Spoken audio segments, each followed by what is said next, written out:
এক মাসের মধ্যে নির্বাচনের রোড ম্যাপ দাবি বিএনপির, নইলে রাজনৈতিক শক্তিগুলোর সঙ্গে বসে সিদ্ধান্ত নেওয়ার হুঁশিয়ারি নেতাদের। দেশবিরোধী চক্রান্ত রুখে দেওয়ার ঘোষণা। ১.৫ মাসের মধ্যেই শুরু হচ্ছে গণহত্যায় অভিযুক্ত শেখ হাসিনার বিচার কাজ, জানালেন চিফ প্রসিকিউটর। চলতি মাসেই বিশেষ মামলাগুলোর তদন্ত প্রতিবেদন আদালতে দাখিল। প্রতিশ্রুতির পরও থামছে না বিএসএফ এর নৃশংসতা। এবার কসবা সীমান্তে গুলিতে ঝরল বাংলাদেশি যুবকের প্রাণ। প্রতিবেশীরাও অনুপ্রবেশ করলে কঠোর হওয়ার হুঁশিয়ারি বিজিবির। এবং লেবুর হালি ১০০, হঠাৎ বেড়েছে শসা বেগুনের দামও। রমজানের চাহিদার সুযোগে বেপরোয়া বিক্রেতারা। সরবরাহ স্বাভাবিক থাকায় ডাল, ছোলা, চিনি, খেজুরের স্বস্তি।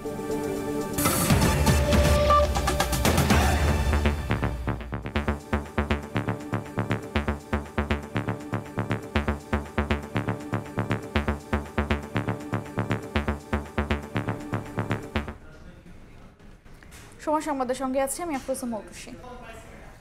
১ মাসের মধ্যে নির্বাচনের রোড ম্যাপ না দিলে রাজনৈতিক শক্তিগুলোর সঙ্গে বসে পরবর্তী সিদ্ধান্ত নেওয়া হবে, এমন হুঁশিয়ারি দিয়েছেন বিএনপির স্থায়ী কমিটির সদস্য সালাউদ্দিন আহমেদ। গণতান্ত্রিক ব্যবস্থা থেকে পিছিয়ে দিতেই সেকেন্ড রিপাবলিক ও গণপরিষদের বিষয় সামনে আনা হচ্ছে বলে দাবি তার। দলটির অন্যান্য নেতারা বলছেন, নির্বাচন পেছানোর কোনো ষড়যন্ত্র মেনে নেবে না জনগণ।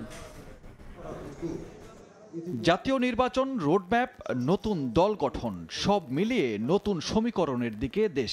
স্থানীয় না জাতীয় নির্বাচন আগে, রাজনৈতিক দলগুলোর এমন তর্কে শঙ্কা নতুন সংকটের।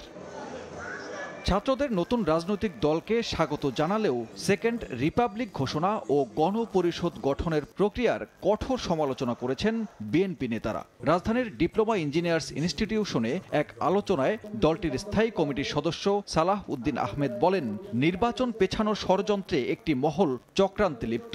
যারা গণপরিষদের বিষয় সামনে আনছে, যারা সেকেন্ড রিপাবলিকের বিষয় সামনে আনছে, হয় তারা বুঝে না অথবা বুঝে আমাদের এই রাষ্ট্র ব্যবস্থাকে আরো দীর্ঘায়িত একটি গণতান্ত্রিক প্রক্রিয়ার মধ্যে নিয়ে যাওয়ার ষড়যন্ত্র আছে। ৫ই আগস্টের ছাত্র গণ অভ্যুত্থান কি মেম্বার চেয়ারম্যান ইলেকশনের জন্য হয়েছিল? তাহলে তারা কেন শুধু মেম্বার চেয়ারম্যান ইলেকশন নিয়ে আগে হবে এই দাবি তুলছে? অন্তর্বর্তী সরকার ১ মাসের মধ্যে নির্বাচনী রোডম্যাপ ঘোষণা না করলে রাজনৈতিক শক্তিগুলোর সঙ্গে বসে সিদ্ধান্ত নেয়ার হুঁশিয়ারি বিএনপির এই নেতার। মাননীয় প্রধান উপদেষ্টা, আপনাকে অতি শীঘ্র জাতীয় সংসদের রোডম্যাপ প্রদান করতে হবে, নির্বাচনের রোডম্যাপ। যদি আপনি কোনো বাহানায় এই মাসের মধ্যে জাতীয় সংসদ নির্বাচনের রোডম্যাপ প্রদান না করেন, তাহলে সেটা আমরা রাজনৈতিকভাবে গণতান্ত্রিক শক্তিগুলো বসে আমাদেরকে পুনরায় নির্ধারণ করতে হবে আমরা কোন প্রক্রিয়ায় গণতান্ত্রিক প্রক্রিয়া। একই অনুষ্ঠানে বিএনপির সিনিয়র যুগ্ম মহাসচিব রুহুল কবির রিজভী ছাত্রদের নতুন দলের রাজনৈতিক দর্শন প্রসঙ্গে নিজের মত প্রকাশ করেন। নতুন যারা দল করেছেন তাদের উপরে উপস্থিত ছিলাম, অনেক ভালো ভালো কথা তারা বলেছে রাষ্ট্র সম্পর্কে, এ সম্পর্কে, কিন্তু একটা পলিটিক্যাল ফিলোসফি কিন্তু আমি পাইনি। এদিন প্রেস ক্লাবের সামনে জাতীয় গণতান্ত্রিক পার্টির সমাবেশে তরুণদের নতুন দলকে গণতন্ত্রের পক্ষে থাকার আহ্বান জানিয়ে বিএনপির নেতারা বলেন, যারা সরকারকে ব্যর্থ করতে চায় তারাই নির্বাচন পেছাতে চায়। আমরা এমন একটি নির্বাচন চাই যে নির্বাচন শাহাবুদ্দিন ১৯৯১ সালে রশি টানিয়ে আনসার দিয়ে একজন পুলিশ দিয়ে নির্বাচন করেছেন, সেই নির্বাচন আমরা চাই। জাতীয় নির্বাচন দরকার নাই, আপনার স্থানীয় সরকার নির্বাচন দরকার। এগুলো যারা আপনাকে বলছে তারা আপনাকে ব্যর্থ করতে চায়। স্থানীয় সরকার নির্বাচন নয়, সংকট নিরসনে আবারও দ্রুত জাতীয় নির্বাচনের দাবি জানান বিএনপি নেতারা। সানবীর রূপল, সময় সংবাদ, ঢাকা। জুলাই অভ্যুত্থানে নেতৃত্ব দেয়া তরুণদের নেতৃত্বে জাতীয় নাগরিক পার্টির আত্মপ্রকাশকে স্বাগত জানিয়েছেন রাজনীতিকরা। আগামী রাজনীতিতে তরুণদের দল কতটা প্রভাব ফেলবে সে সম্পর্কে এখনই উপসংহারে পৌঁছাতে চায় না রাজনৈতিক মহল। আবার নতুন দলের পেছনে যেন সরকারি পৃষ্ঠপোষকতা না থাকে সে বিষয়টিও ভাবনায় রয়েছে অনেকের। ফারুক ভূঁইয়া, রবিনের রিপোর্ট।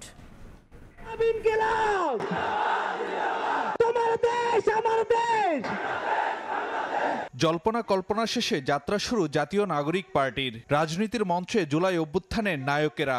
তরুণদের এই দল নিয়ে দেশের রাজনৈতিক অঙ্গনে তৈরি হয়েছে তুমুল আলোচনা, সাড়া ফেলেছে জনমনেও।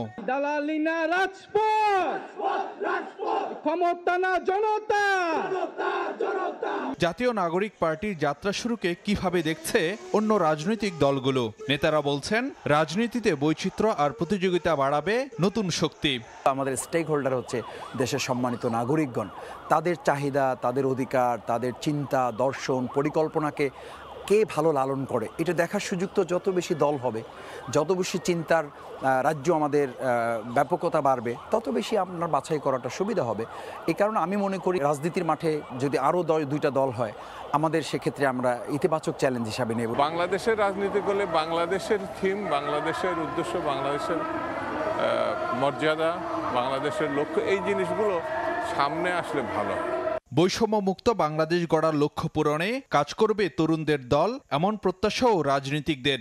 আমি আশা করব নতুন কোনো দল অন্য কোনো গ্রুপের প্রশ্রয় বা স্বার্থ রক্ষাকারী দল হিসাবে গড়ে উঠবে না। 24-এর গণঅভ্যুত্থান দেখে তারা যদি ইতিবাচক রাজনীতি করে, গণতন্ত্রের পক্ষে, মুক্তিযুদ্ধের পক্ষে, অসাম্প্রদায়িকতার পক্ষে, সেটা বাংলাদেশের রাজনীতিতেও কতকগুলো ইতিবাচক উপাদান যুক্ত হবে বলেই আমি মনে করি। তবে অন্তর্বর্তী সরকারের সঙ্গে তরুণদের রাজনৈতিক দলের সম্পর্ক কেমন হবে তা নিয়ে কৌতূহল আছে রাজনৈতিক অঙ্গনে।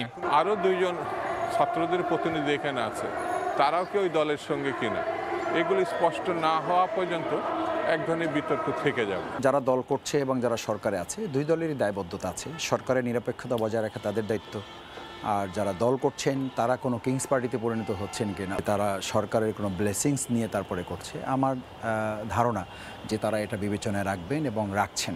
আগামী রাজনীতিতে কতটা প্রভাব ফেলবে নতুন দল তা বলার উপযুক্ত সময় এখনো আসেনি বলে মনে করেন রাজনৈতিক নেতারা। জাতীয় নাগরিক পার্টির আত্মপ্রকাশ। ফারুক ভিয়া, রবিন, সময় সংবাদ, ঢাকা। নতুন ছাত্র সংগঠন বাংলাদেশ গণতান্ত্রিক ছাত্র সংসদ কোনো বৃহত্তর দলের এজেন্ডা বাস্তবায়নকারী ছাত্র সংগঠন হবে না বলে জানিয়েছেন সংগঠনের কেন্দ্রীয় কমিটির সদস্য সচিব জাহিদ আহসান। দুপুরে নবগঠিত কমিটির নেতৃবৃন্দকে নিয়ে রাজধানীর রায়ের বাজারে 24-এর শহীদদের কবর জিয়ারত শেষে তিনি বলেন, 1971 সালে মহান মুক্তিযুদ্ধের পর তৎকালীন নেতারা জনগণের কাঙ্ক্ষিত রাষ্ট্র প্রতিষ্ঠা করতে পারেননি। 2024 সালে গণঅভ্যুত্থানের ফলে আবারও কাঙ্ক্ষিত রাষ্ট্র প্রতিষ্ঠার সুযোগ এসেছে। নতুন ছাত্র সংগঠন দলীয় দাসত্বের শৃঙ্খল থেকে মুক্ত হয়ে শিক্ষার্থীদের অধিকার প্রতিষ্ঠায় কাজ করবে বলে জানান সংগঠনটির ঢাকা বিশ্ববিদ্যালয়ের শাখার আহ্বায়ক আব্দুল কাদের। ক্যাম্পাস ভিত্তিক যে লেজুর বৃত্তিপনা ছিলাম, যে দাসত্বের যে কালচার ছিলাম, যে জিম্মি করে রাখার যে কালচার ছিলাম, সেই জিম্মি করে রাখার কালচারকে উপরে ফেলে দিয়ে নতুন একটা ব্যবস্থা হাজির করতে চাই। 71-এ আমরা একটি দীর্ঘ রক্তক্ষয়ী সংগ্রামের মাধ্যমে স্বাধীনতা পেলেও যে রাষ্ট্রকল্প আমরা আশা করেছিলাম, 72-এর পর থেকে নানা কারণে তখনকার নেতারা ব্যর্থ হয়েছেন। 24-এ আমরা সেই সুযোগটি আরও একবার পেয়েছি। সুতরাং 24-71-এর একটি কন্টিনিউশন, আমরা সেই সুযোগটি পেয়েছি, এইবার সেই সুযোগটি হাতছাড়া করতে চাই না। সমসাময়িক বিভিন্ন ইস্যুতে রাজধানীর ফরেন সার্ভিস একাডেমিতে ব্রিফ করছেন প্রধান উপদেষ্টার প্রেস উইং। সরাসরি যাচ্ছি সেখানে। কাজ করছে সেন্ট্রাল ব্যাংক এবং এটার জন্য কাজ করছে ট্যারিফ কমিশন। সবার সম্মিলিত প্রয়াসে আজকে আমরা বলতে পারি যে অনেক পণ্যেরই দাম সহনীয় পর্যায়ে এসছে এবং আমাদের পুরো রোজা জুড়েই ফোকাসটা থাকবে কিভাবে এই দামটাকে আরও সহনীয় পর্যায়ে আনা যায় এবং সে লক্ষ্যে কিছু কিছু পণ্যের আরও যাতে সরবরাহ বাড়ানো যায়। বিশেষ করে এডিবল ওয়েলের ক্ষেত্রে আমরা প্রতিদিন মনিটর করছি কত টন এডিবল ওয়েল বিদেশের থেকে আসছে রিফাইনিংয়ের জন্য এবং সেটা আমরা দেখছি যে আমরা আশা করছি যে সাপ্লাই পরিস্থিতি সামনে আরও ভালো হবে, এটুকু আমরা বলতে পারি এবং সেক্ষেত্রে আশা করা যায় যে দাম সহনীয় পর্যায়ে থাকবে। আমরা আপনাদেরকেও খুব শীঘ্রই এই যে দামের যে লিস্ট এবং গত বছর কি ছিল, গত রমজানে কি ছিল, সেটার একটা আপনার কম্পারেটিভ পিকচার আপনাদেরকে দিব, আপনারা দেখবেন। আর আপনারা জানেন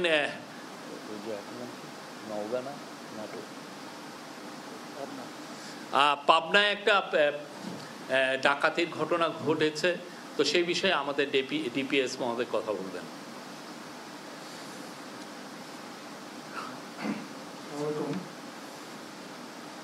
আমরা বিভিন্ন সংবাদপত্রে দেখেছি যে গতকাল রাত্রে আপনার সাথিয়ায় একটা বড় ডাকাতির ঘটনা ঘটেছে। এই সংবাদটা দেখার পরে আমরা আসলে এই বিষয়ে যারা সংশ্লিষ্ট আইন শৃঙ্খলা রক্ষাকারী কর্তৃপক্ষ আছে, যারা স্থানীয় পুলিশ এবং অন্যান্য পর্যায়ের কর্মকর্তা, তাদের সাথে কথা বলেছি। কথা বলে আমরা যেটা দেখেছি যে এই বিষয়ে আমাদের বিভিন্ন মিডিয়াতে যে রিপোর্টটা এসেছে সেটা আসলে অতিরঞ্জিত।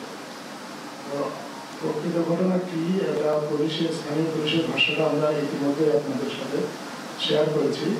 আমরা মিডিয়াতে দেখেছি যে কোনো মিডিয়া লিখেছে যে 10টি পরিবহনে ডাকাতি হয়েছে, আবার কেউ লিখেছে 40টি পরিবহনে ডাকাতি হয়েছে। সাময়িক বিভিন্ন ইস্যুতে রাজধানীর ফরেন সার্ভিস একাডেমিতে ব্রিফ করছেন প্রধান উপদেষ্টার প্রেস উইং। আমরা তখন সরাসরি ছিলাম সেখানে। স্বৈরাচারের পুনরাবৃত্তি ঠেকাতে নির্বাচন ব্যবস্থা সংস্কারের তাগিদ দিয়েছেন জাতীয় ঐকমত্য কমিশনের সদস্য বদিউল আলম মজুমদার। বলেছেন, যে পদ্ধতিতে শেখ হাসিনা স্বৈরাচার হয়েছেন সেই পদ্ধতির সংস্কার ছাড়া স্বচ্ছ নির্বাচন সম্ভব নয়। সুষ্ঠু নির্বাচনের লক্ষ্যে নির্বাচন কমিশন ও রাজনৈতিক অঙ্গন দুর্নীতিমুক্ত এবং টাকার খেলা বন্ধেরও আহ্বান জানিয়েছেন তিনি। সম্প্রতি নানা বিশৃঙ্খল ঘটনার পরিপ্রেক্ষিতে দ্রুত সংস্কারের মাধ্যমে দেশে সুষ্ঠু নির্বাচনের দাবি জানাচ্ছে বিভিন্ন সংগঠন। শনিবার জাতীয় সংসদ ভবনের সামনে করা মানববন্ধনে একই দাবি জানালো সুশাসনের জন্য নাগরিক সুজন। তার জানমালের নিরাপত্তা পায়। অন্তর্বর্তী সরকার দায়িত্ব নেয়ার পর গুরুত্ব পায় নির্বাচন ব্যবস্থা সংস্কার। এ নিয়ে গঠিত কমিশনের প্রধান বদিউল আলম মজুমদারও ছিলেন সুজনের মানববন্ধনে। চারিদিকে চুরি, ডাকাতি, ছিনতাই, লুটপাট, নারী ধর্ষণ, বিচার বহির্ভূত হত্যাকাণ্ড, দ্রুত সংস্কার এবং নির্বাচনের রোডম্যাপ ঘোষণা করো। সুষ্ঠু শান্তিপূর্ণ নির্বাচনের মাধ্যমে নাগরিকদের ভোটাধিকার ফিরিয়ে দাও। বর্তমানে জাতীয় ঐকমত্য কমিশনের সদস্য বদিউল আলম বলেন, নির্বাচন কমিশন ও রাজনৈতিক অঙ্গন দুর্নীতিমুক্ত করার পাশাপাশি টাকার খেলা বন্ধ করা না গেলে এক্ষেত্রে আবারও স্বৈরাচারী পদ্ধতি জায়গা করে নেবে। যে পদ্ধতিতে শেখ হাসিনা স্বৈরাচারী হয়েছেন সে পদ্ধতির সংস্কার ছাড়া স্বচ্ছ নির্বাচন সম্ভব নয়। আন্দোলনটা ছিল শুধু তাকে ক্ষমতাচ্যুত করা নয়, স্বৈরাচারী প্রক্রিয়া, স্বৈরাচারী প্রতিষ্ঠান যেগুলো হাসিনাকে দানবে পরিণত করা হয়েছে তার যেন পরিবর্তন ঘটে। হাসিনা স্বৈরাচারী হিসেবে আবির্ভূত হয় নাই, একটা পদ্ধতি প্রক্রিয়া তাকে স্বৈরাচারী করেছে। পদ্ধতি প্রক্রিয়ার পরিবর্তন হওয়া দরকার, যাতে আবারও যারাই ক্ষমতায় যাবে তারা যেন হাসিনার মতো আবার দানবে পরিণত না হয়। এই জন্যেই সংস্কার, এই জন্যেই নির্বাচনী ব্যবস্থার সংস্কার। ব্যক্তি সহায়তায় সুজন পরিচালিত হয় জানিয়ে সংগঠনটির বিরুদ্ধে বিদেশি ফান্ড নেয়ার অভিযোগ মিথ্যা বলে দাবি করেন সুজন সম্পাদক। নিবন্ধিত সংগঠন নয়, সুজন কোনো বিদেশি সাহায্য নিতে পারে না এবং আমরা সুজন পরিচালিত হয় ব্যক্তিদের সহায়তা। এটা শুধু ফেক নিউজ নয়, এটা ডিপ ফেক নিউজ এবং এর মধ্যে কোনো রকম সত্যতা নেই। স্বৈরাচারের দোসরদের মাধ্যমেই এই অপপ্রচার চালানো হচ্ছে বলেও দাবি করেন বদিউল আলম মজুমদার। স্বৈরাচারের দোসররা আমাদেরকে বিতর্কিত করার জন্য এইসবগুলো করছে। প্রসূন আশিস, সময় সংবাদ, ঢাকা।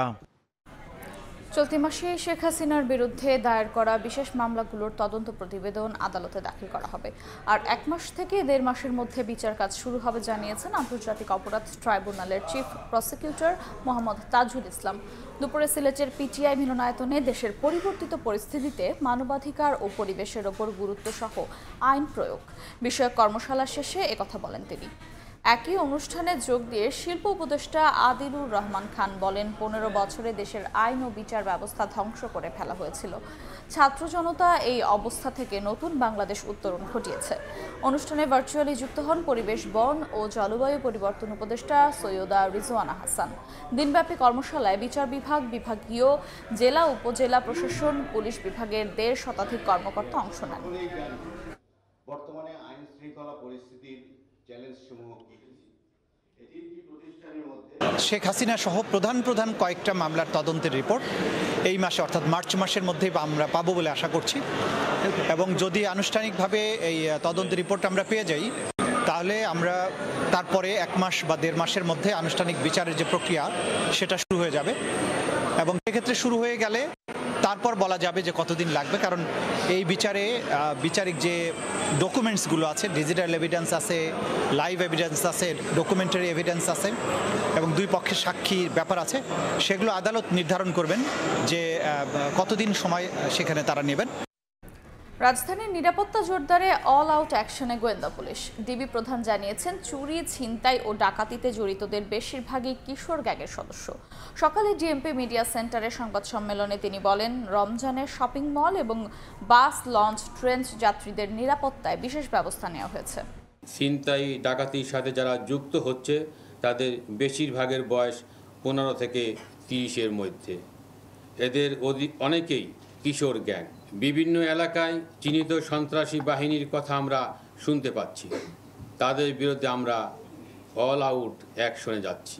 ডিএমপির গোয়েন্দা পুলিশ প্রধান আরও জানান, রমজানে মার্কেট ও শপিং মলে কেনাকাটা করতে ভিড় বাড়ে, চলে নগদ অর্থের আদান প্রদান। এজন্য এসব এলাকায় থাকছে বিশেষ নিরাপত্তা ব্যবস্থা। পাশাপাশি বাস ও লঞ্চ টার্মিনাল এবং রেল স্টেশনেও যাতায়াত নির্বিঘ্নে তৎপর ডিবি। দূরের যাত্রাপথ, বিশেষ করে বাসে কোনো দুর্ঘটনা যাতে না ঘটে সেই লক্ষ্যে গোয়েন্দা তৎপরতার মাধ্যমে আমরা আগে থেকেই ডিবির তথ্য প্রযুক্তির ব্যবহার বাড়াচ্ছি। যৌথ বাহিনী ও ডিবির অভিযানে ধীরে ধীরে আইন শৃঙ্খলা পরিস্থিতি উন্নতি হচ্ছে জানিয়ে রমজানে নগরবাসী অধিকতর নিরাপদে থাকবে বলে আশ্বস্ত করেছেন ডিএমপির ডিবি প্রধান। বিন্দুমাত্র ছাড় দিব না। মাসুদুর রহমান, সময় সংবাদ, ঢাকা। পাবনায় মধ্যরাতে মহাসড়কে গাছ ফেলে কয়েকটি যানবাহনের ডাকাতির ঘটনা ঘটেছে। সাথিয়া পৌর এলাকায় ছেচানিয়া ব্রিজের পাশে গাড়ি থামিয়ে দেশীয় অস্ত্রের মুখে যাত্রীদের মালামাল লুট করে ডাকাতরা। অন্যদিকে নওগাঁয় আলাদা অভিযানে আন্তঃজেলা ডাকাত দলের 3 সদস্যকে গ্রেফতার করেছে পুলিশ। মহাসড়কের পাশে পড়ে আছে কাটা একটি গাছ, আর মধ্যরাতে এই গাছ রাস্তায় ফেলেই বেশ কয়েকটি গাড়ি থামিয়ে করা হয় দুর্ধর্ষ ডাকাতি। পাবনার সাথিয়া পৌর এলাকার ছেচানিয়া ব্রিজের পাশে ঘটে এই ঘটনা। শুক্রবার মধ্যরাতে বেড়া সাথিয়া আঞ্চলিক মহাসড়কে ছেচানিয়া ব্রিজের পাশে সড়কে গাছের গুড়ি ফেলে কয়েকটি গাড়ি আটকে লুটপাট ও ভাঙচুর চালায় ডাকাত দল। রাস্তায় এখানে আসছি মাত্র, এখন এই যে কয়েকটা গাড়ি, 4-5টা গাড়ি অলরেডি আমার সামনে, মানে ট্রাক দিয়ে, প্রাইভেট কার দিয়ে। এখন আমি তো আমাকে একজন নিচ থেকে এসে, মানে নিচ থেকে উঠে এসে বলছে দাঁড়া দাঁড়া, হাতে করে করছে দাঁড়া। পরে আমি আর কি দাঁড়িয়ে, তারপরেও সামনে আর কি এগিয়ে গেছে। আমি যা দেখি যে ব্লক করা, সামনে একটা গাছ ফলানো, বড় একটা গাছ। পরে প্রাইভেট কারের লোকজন ওই ভিতরে ওরা ছিল, ওদেরকে মারধর করছে। পরে আমি আসলাম, আমার গাড়ি থেকে নামায় পর আমার কাছে যা ছিল, ফোন ছিল, একটা ফোন নিয়ে নিচ্ছে। থেকে বেড়ার মাঝে মোটামুটি 3-4 কিলো ফাঁকা, এই ফাঁকার মধ্যে মাঝে মাঝে ডাকাতি হয়। এই এলাকার আশেপাশেতে ডাকাতির সংখ্যা বেড়ে গেছে। এটা আসলে একটা আইনি ব্যবস্থা নেওয়া এখন উচিত। ঘটনাস্থল পরিদর্শন করে জড়িতদের বিরুদ্ধে আইনি ব্যবস্থা নেওয়ার আশ্বাস দেয় র্যাব। এখনো পর্যন্ত আমরা কিছু বলতে পারছি না কারা করছে, আমরা আসলে তদন্ত সাপেক্ষে এটা বলতে পারবো। এদিকে নওগাঁয় আলাদা অভিযানে আন্তঃজেলা ডাকাত দলের 3 সদস্যকে গ্রেফতার করেছে পুলিশ। শামিমা শাম্মী, সময় সংবাদ। একের পর এক প্রতিশ্রুতির পরও থামছে না বিএসএফ এর নৃশংসতা। এবার ব্রাহ্মণবাড়িয়ার কসবা সীমান্তে গুলিতে ঝরল বাংলাদেশি যুবকের প্রাণ। দ্রুত তার লাশ ফেরতের পাশাপাশি বিচার দাবি করেছেন নিহতের পরিবার ও এলাকাবাসী। হৃদয় পালের ক্যামেরায় উজ্জ্বল চক্রবর্তীর রিপোর্ট। সীমান্ত হত্যা বন্ধে ভারতীয় সীমান্তরক্ষী বাহিনী বিএসএফ নানা প্রতিশ্রুতি দিলেও বাস্তবে তার উল্টো চিত্র। এবার তাদের গুলিতে প্রাণ গেল বাংলাদেশি এক যুবক মোহাম্মদ আলামিনের। নিহতের পরিবার ও এলাকাবাসী জানায়, শুক্রবার সন্ধ্যায় পুঠিয়া সীমান্তের ওপারে গরু আনতে যায় পুঠিয়া দক্ষিণ পাড়ার নোয়াবাড়ির যুবক আলামিন। এ সময় ভারত বাংলাদেশ সীমান্তে আলামিনকে লক্ষ্য করে গুলি চালায় বিএসএফ। তারা গুরুতর আহত অবস্থায় আলামিনকে সেখান থেকে উদ্ধার করে ত্রিপুরা বিশালগড় হাসপাতালে নিয়ে যায়। পরে রাত 9টার দিকে ওই হাসপাতালে মারা যান তিনি। এদিকে আলামিনের মৃত্যুর খবরে দিশেহারা হয়ে পড়েন পরিবারের সদস্যরা। স্ত্রী এবং বৃদ্ধ মা বাবা বারবার কান্নায় মূর্ছা যাচ্ছেন। তারা হত্যাকাণ্ডের বিচার দাবি করেন। গরু ছুটে গেছি, ইন্ডিয়া গেছি, ছুটিয়া যাই কেন পরে এখান থেকে আনতে যাওয়া নেওয়া পরে ইন্ডিয়া বিয়েছে, আমার ভিতরে গুলি দিয়া হত্যাকারী করছে। আমার ছেলে কি করছে আমি বিচার চাই, আমার ছেলে আমি লাভ চাই। বাংলাদেশের মধ্যেই ছিল পাহাড়টার মধ্যে আমার স্বামীকে গুলি করা হয়েছে। এদিকে বিএসএফ গুলিতে বাংলাদেশি নিহতের ঘটনায় ক্ষোভ প্রকাশ করে গ্রামবাসী ঘটনাটিকে নির্মম হত্যাকাণ্ড উল্লেখ করে এর বিচার দাবি করেন। তার নামাইরা তার ধরে নিয়ে তার বিচার করতে পারে, মারাটাও যে ঠিক হয়েছে না। বিএসএফরা বলছিল রাস্তা দেওয়ার জন্য, রাস্তা দেওয়া নেই, তারা উল্টা নিয়ে গেছে ইন্ডিয়ার ভিতরে। সরকারের কাছে বিচার চাই যেমন লাশটা যেমন তাড়াতাড়ি আমাদের দিয়ে দেয়। এর আগে 2024 সালে 22 এপ্রিল একই সীমান্তে বিএসএফের গুলিতে মোহাম্মদ মেহেদী হাসান নামে এক বাংলাদেশি যুবক নিহত হন। উজ্জ্বল চক্রবর্তী, সময় সংবাদ, ব্রাহ্মণবাড়িয়া।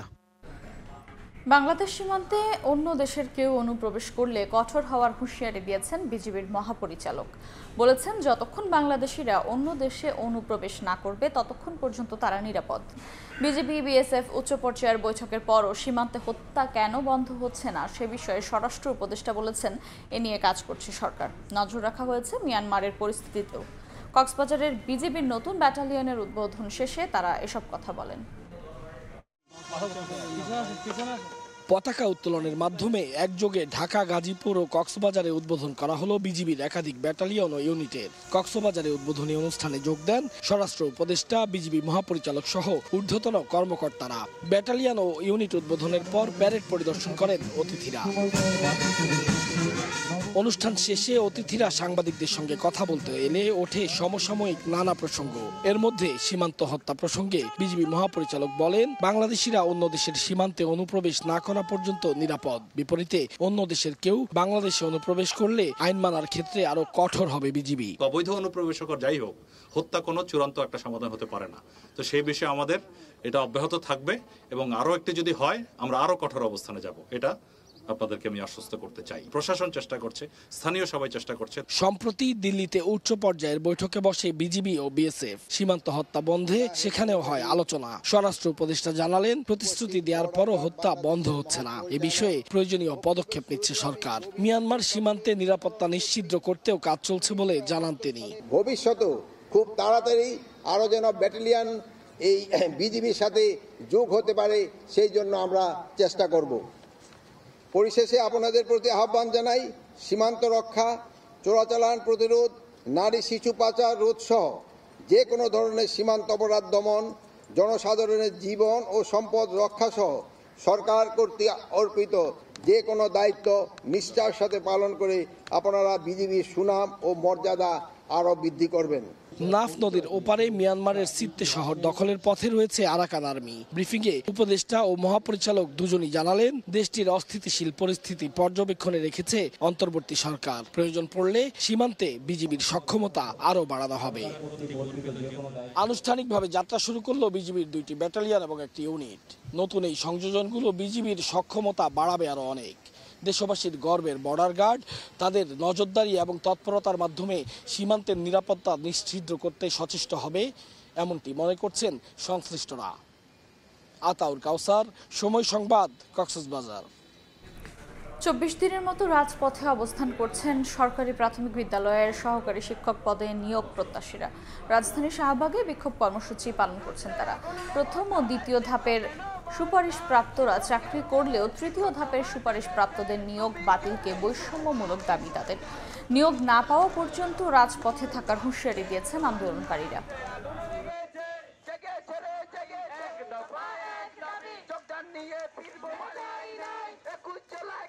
আমরা 24টা দিন আজকে রাজপথে, দেখেন আমাদের কষ্টগুলা, আমাদের সাথে কত অন্যায় হয়েছে। ভাবে আমরা পরে পরে পুলিশের অত্যাচার সহ্য করব না, কারণ আমরা যৌক্তিক দাবি নিয়ে আসছি। আমরা আমাদের দাবি আদায় না হওয়া পর্যন্ত, যোগদান হাতে পত্র না পাওয়া পর্যন্ত আমরা এই রাজপথ ছাড়ছি না, কখনোই ছাড়বো না। আমরা হয় আমি মৃত্যুবরণ করব, সুইসাইড করব, না হয় আমার চাকরিটা আমাকে ফেরত দিতে হবে। রোজার আগে হঠাৎ চাহিদা বেড়ে যাওয়ায় বেপরোয়া বিক্রেতারা এক হালি লেবুর দাম হাঁকছেন 60 থেকে 200 টাকা পর্যন্ত। একই ধরনের পরিস্থিতি শসা ও বেগুনের দামেও। অস্বাভাবিক দাম বাড়ায় যৌক্তিকতা নিয়ে প্রশ্ন তুলছেন কৃষি অর্থনীতিবিদরা।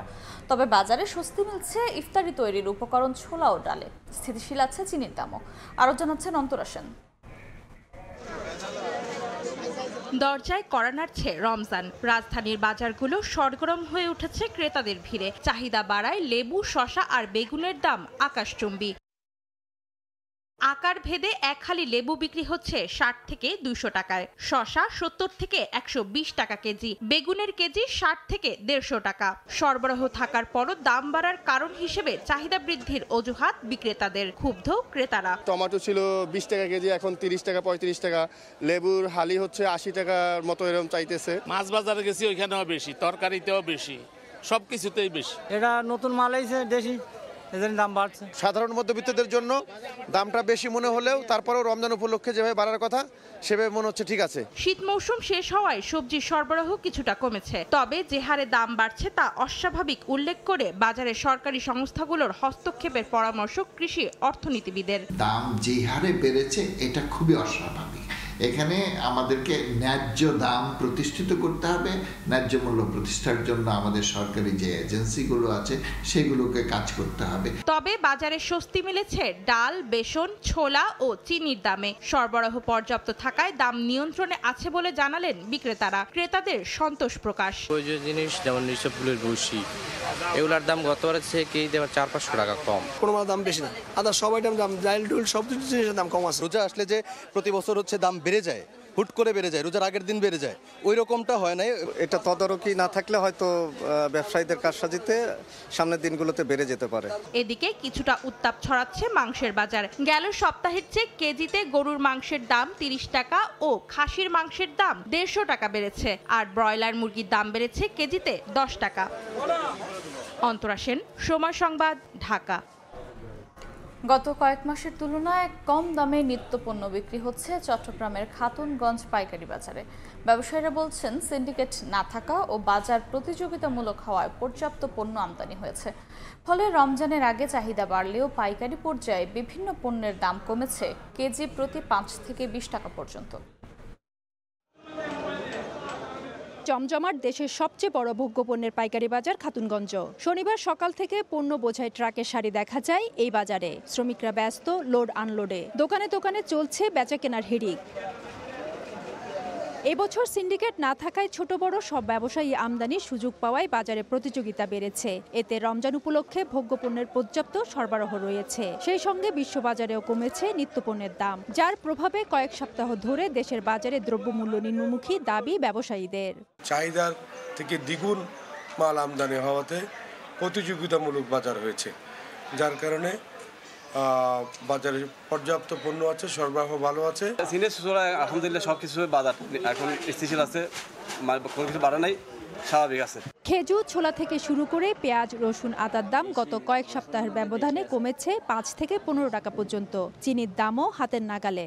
ইন্ডিয়া পেঁয়াজ বিক্রি করছে আমরা 60-62 টাকা, আর দেশি পেঁয়াজ বিক্রি করছে হচ্ছে 35 থেকে 42-43 টাকা পর্যন্ত। সর্বনিম্ন 88 টাকা থেকে সর্বোচ্চ 102 টাকার মধ্যে পকেট বেদাস ছোলা কি পাওয়া যাচ্ছে। চট্টগ্রাম বন্দরের তথ্য অনুযায়ী 2024 সালের অক্টোবর থেকে চলতি বছরের ফেব্রুয়ারি পর্যন্ত চিনি, তেল, ডাল, ছোলা, পেঁয়াজ, রসুন, আদা ও খেজুরের আমদানি বেড়েছে আগের বছরের তুলনায় গড়ে 31%। বিশ্ববাজারে ভোগ্যপণ্যের দাম কমা এবং দেশে পর্যাপ্ত পণ্যের আমদানি সহ সরকারের নানা পদক্ষেপের কারণে গেল কয়েক মাসের তুলনায় ভোগ্যপণ্যের দাম কম খাতুনগঞ্জে। তবে মুদ্রাস্ফীতির কারণে সেই সুফল পাচ্ছে না সাধারণ ক্রেতারা। চট্টগ্রামের খাতুনগঞ্জ থেকে ফেরদৌস লিপি, সময় সংবাদ। গত 6 মাসে মুরগির বাচ্চার দামে কারসাজি করে ব্রিডার ও ফিড প্রস্তুতকারী কর্পোরেট কোম্পানিগুলো হাতিয়ে নিয়েছে 960 কোটি টাকা। সংবাদ সম্মেলন করে এই দাবি করেছে বাংলাদেশ পোল্ট্রি অ্যাসোসিয়েশন বিপিএ। এদিকে বিপিএকে অবৈধ সংগঠন দাবি করে ফিড ও বাচ্চা উৎপাদনকারীদের শীর্ষ 2 সংগঠনের দাবি বাজারকে অস্থিতিশীল করতে অযৌক্তিক সিন্ডিকেটের অভিযোগ তুলেছে বিপিএ। বাজারে ডিম মুরগির দাম বাড়ে আবার কমেও, তবে এর সঠিক কারণ জানেন না খুচরা বিক্রেতা ও ভোক্তারা। রমজানের আগে আবারও দাম বেড়েছে এসব পণ্যের। ব্রয়লারটা 10 টাকা বেশি, সোনালিটা হলো আপনার 10 টাকা 15 টাকা কেজি বেশি, আর লেয়ার মুরগিটা আমরা কেজি বেচতেছি 300 টাকা 310 টাকা। একদিন পর আবার কমে যাচ্ছে 10 টাকা, আবার 20 টাকা বাড়তেছে। তো এটা তো একটা সিন্ডিকেটের মধ্যে একটা কাজ করছে। প্রত্যেক দেশের রোজার মধ্যে দাম কমে, আমাদের দেশের দাম বাড়াচ্ছে। খাদ্যের দাম বেশি, ওষুধের দাম বেশি।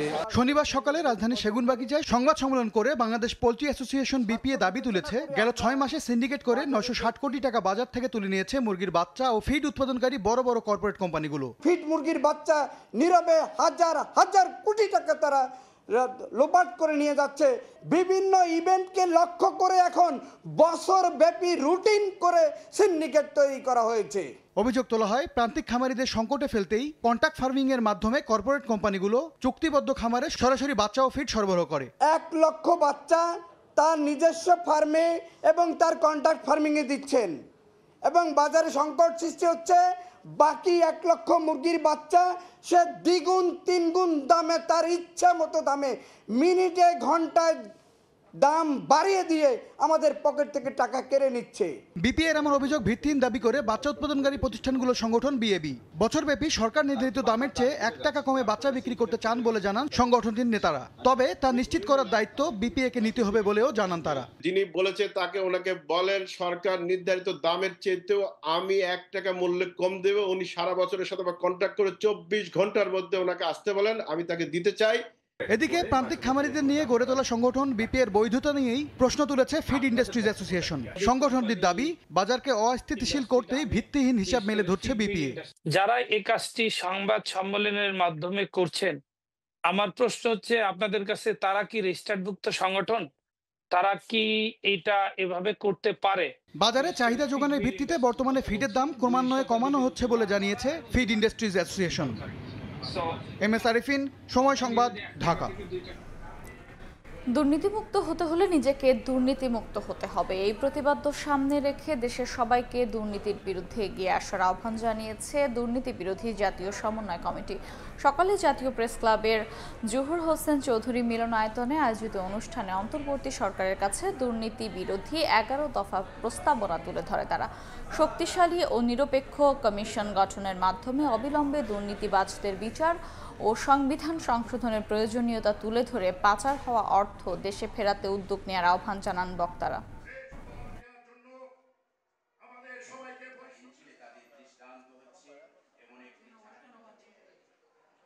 তৎকালীন প্রধানমন্ত্রী উনি যখন ক্ষমতায় আসেন 8 সালে, তার মামলা ছিল মাত্র 16টা দুর্নীতি দমনের মামলা।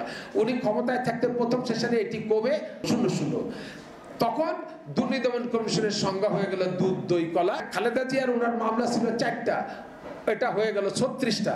তাহলে খালেদা জিয়ার জন্য দুর্নীতি দমন কমিশনের সংজ্ঞা কি হলো? দুশ্মন দমন কমিশন। মুখে এক অন্তরে আরেক, এর নাম মুনাফেক।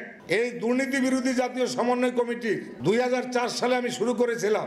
2016 সালে তখন আমাকে সাইবার ক্রাইমের এডিসি মাসুদ বিনা ওয়ারেন্টে গ্রেপ্তার করতে যায়, আমার ল্যাপটপ এবং আমার মোবাইল নিয়ে যায়।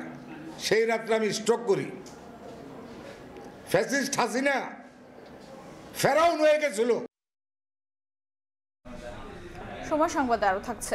You're gambling with World War III, and what you're doing is very disrespectful to the country, this country. Trump Zelensky বৈঠকে নজিরবিহীন বাকবিতণ্ডা, সংবাদ সম্মেলন বাতিল, কিয়েভ মস্কো শান্তি চুক্তির তাগিদ, রাশিয়ার সঙ্গে আপোষে নারাজ ইউক্রেন।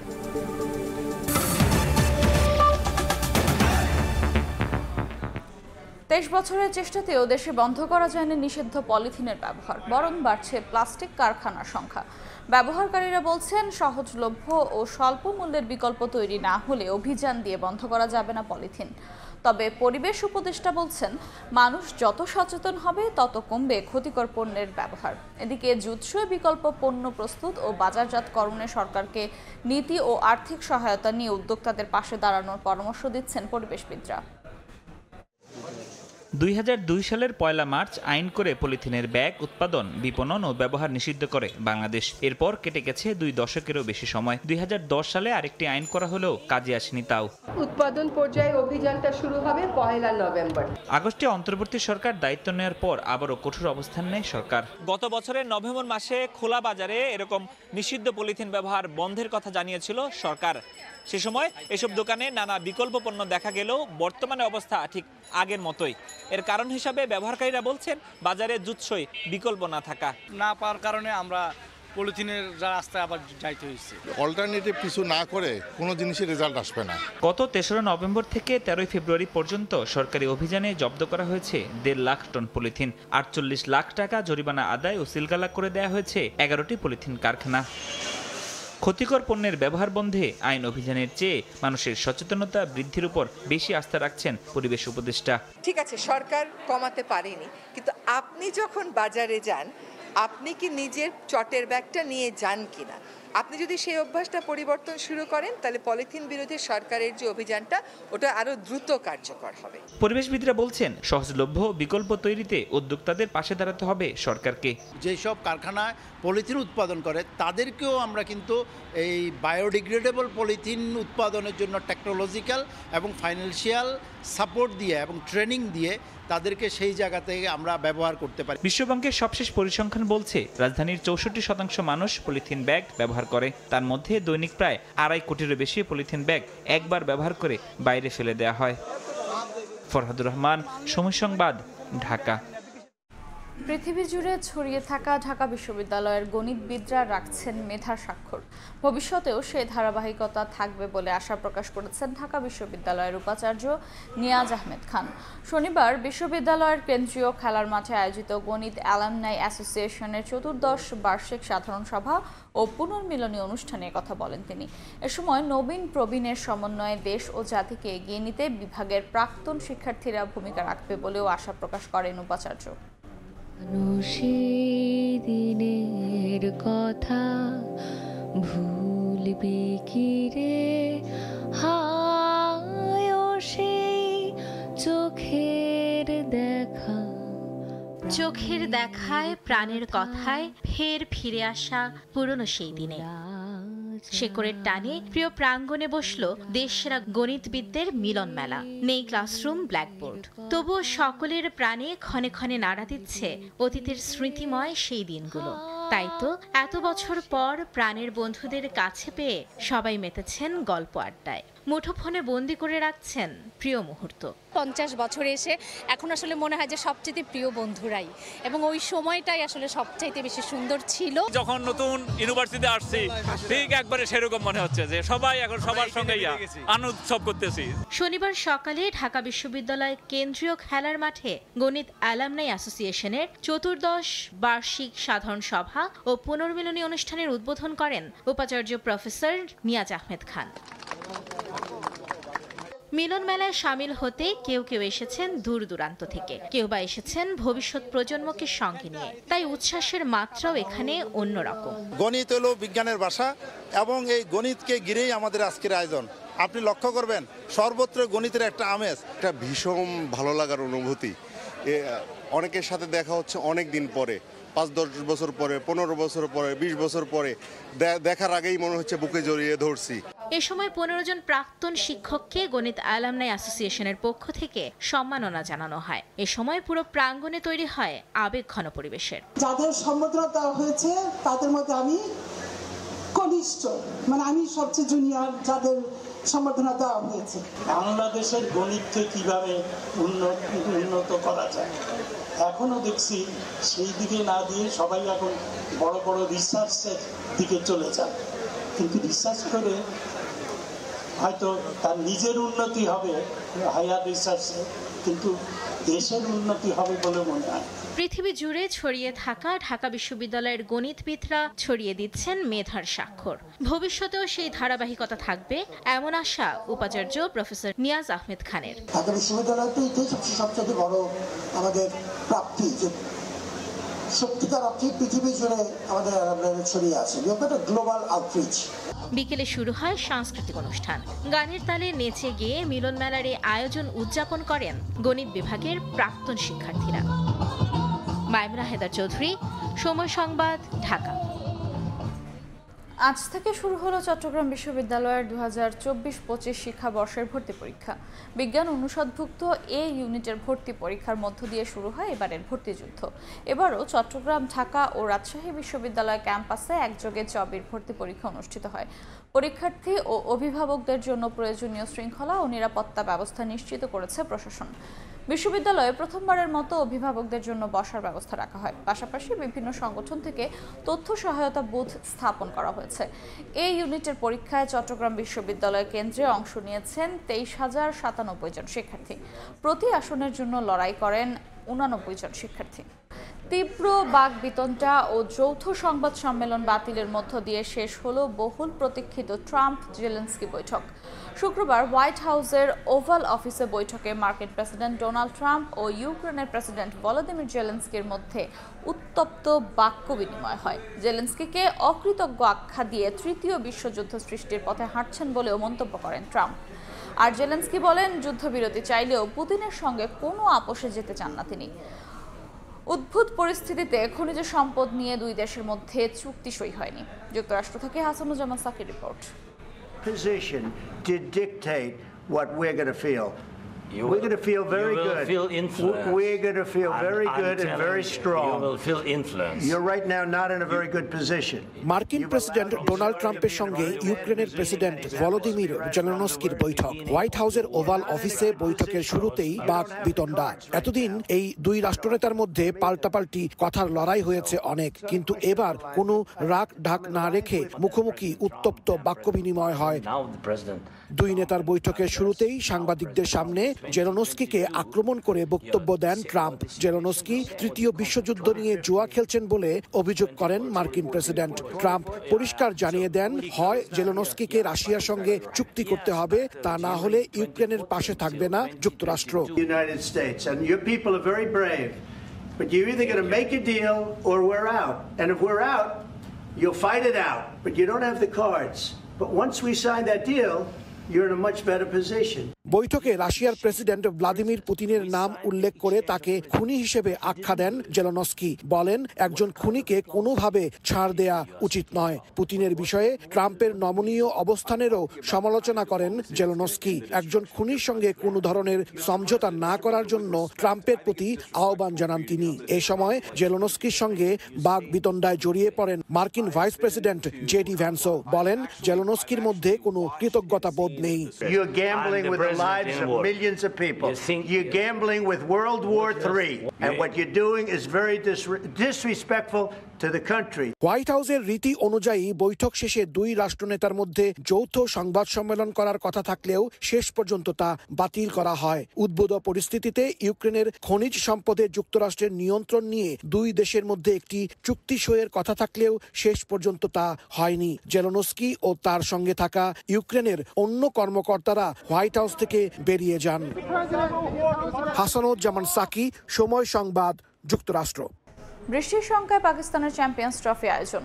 টানা বৃষ্টিতে এখন পর্যন্ত বাতিল হয়েছে 3 ম্যাচ। আবহাওয়া অধিদপ্তর বলছে, সেমিফাইনাল এবং ফাইনাল ঘিরেও রয়েছে ভারী বর্ষণের শঙ্কা। সেক্ষেত্রে ম্যাচ করাতে পারে রিজার্ভ ডেতে। যদিও সেমিফাইনালের রিজার্ভে কোনো সমস্যা না থাকলেও ফাইনাল নিয়ে বিপদেই পড়তে যাচ্ছে পাকিস্তান ক্রিকেট বোর্ড। পাকিস্তান থেকে বিস্তারিত জানাচ্ছেন রিপোর্টার নিয়ন মোহাইমিন।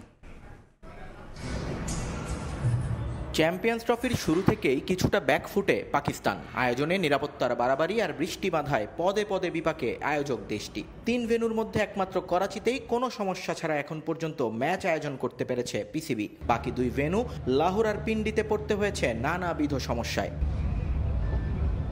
কিছুটা ছোট শহর হওয়ায় পিন্ডির ট্রাফিক সিস্টেম সামলাতে হিমশিম খেতে হয় সেখানকার পুলিশ ডিপার্টমেন্টকে। যদিও পরের দিকে ধীরে ধীরে গুছিয়ে নেয় সব, কিন্তু নিরাপত্তার ঘেরাটোপে বন্দি স্টেডিয়ামের আশপাশে ঘেঁষতে দেওয়া হয়নি কাউকেই। 2 কিলোমিটার হেঁটে স্টেডিয়ামে আসতে হয়েছিল দর্শক এবং সাংবাদিকদের, আর জায়গায় জায়গায় চেকিংয়ের কড়াকড়ি তো ছিলই। কিন্তু সব আয়োজন ভেস্তে দেয় বেরসিক বৃষ্টি। প্রকৃতির বৈরিতায় 3 ম্যাচের মধ্যে মাত্র 1টি ম্যাচ শেষ হতে পেরেছে পিন্ডি স্টেডিয়ামে। অস্ট্রেলিয়া সাউথ আফ্রিকার পর বাংলাদেশ পাকিস্তান ম্যাচও ভেসে গেছে অঝোর ধারায়। আইসিসি চ্যাম্পিয়ন্স ট্রফির সূচি বলছে পাকিস্তানের সেমিফাইনাল হবে 5ই মার্চ। সেখানে কারা খেলবেন সেটা ঠিক না হলেও লাহোরের সে ম্যাচ আদৌ হবে কিনা তা নিয়ে দেখা দিয়েছে শঙ্কা। কারণ বৃষ্টি যে পিছু ছাড়ছে না লাহোরেও। পিন্ডির তুলনায় তাপমাত্রা অবশ্য ভালো থাকবে লাহোরে, কিন্তু সূর্যের দেখা মিলবে কিনা সেটা বলা যাচ্ছে না একেবারেই। আইসিসি রিজার্ভ ডে রেখেছে এই ম্যাচের জন্য, কিন্তু বৃষ্টির সম্ভাবনা রয়েছে সেদিনও। সেক্ষেত্রে ফাইনালিস্ট নির্ধারণ করতে পুরো 100 ওভার খেলা দেখার সুযোগ সমর্থকরা পাবেন না বলেই মনে হচ্ছে। ভারত যদি সেমিফাইনালে হেরে যায় তাহলে চ্যাম্পিয়ন্স ট্রফির ফাইনাল হবে লাহোরের গদ্দাফি স্টেডিয়ামে। তারিখ একই থাকবে 9 মার্চ। তবে ফোরকাস্ট বলছে দুপুরের পর থেকে অঝোর ধারায় ঝরবে বৃষ্টি। ভেসে যাবে পাকিস্তানের 30 বছরের লালিত স্বপ্ন। রিজার্ভ ডে 10 মার্চ থাকলেও সেদিনের অবস্থা আরও বেগতিক আবহাওয়ার হিসেবে। সকাল থেকেই আছে বৃষ্টির পূর্বাভাস। আর এভাবেই যদি চলতে থাকে আর ভারত ব্যর্থ হয় ফাইনালে উঠতে, তাহলে 2002-এর পর আবারও হয়তো ডুয়েল চ্যাম্পিয়ন পাবে ক্রিকেট বিশ্ব। সেবারও যে এই বৃষ্টিবন্দী হয়েই শিরোপা ভাগাভাগি করেছিল ভারত শ্রীলঙ্কা। নিয়ন মুহাইমিন, সময় সংবাদ, লাহোর, পাকিস্তান। এ পর্যায়ে শীর্ষ সংবাদগুলো জানিয়ে দিচ্ছি আরেকবার। 1 মাসের মধ্যে নির্বাচনের রোডম্যাপ দাবি বিএনপির, নইলে রাজনৈতিক শক্তিগুলোর সঙ্গে বসে সিদ্ধান্ত নেওয়ার হুঁশিয়ারি নেতাদের। দেশবিরোধী চক্রান্ত রুখে দেওয়ার ঘোষণা। এবং লেবুর হালি 100, হঠাৎ বেড়েছে শসা বেগুনের দামও। রমজানে চাহিদার সুযোগে বেপরোয়া বিক্রেতারা। সরবরাহ স্বাভাবিক থাকায় ডাল, ছোলা, চিনি, খেজুরে স্বস্তি।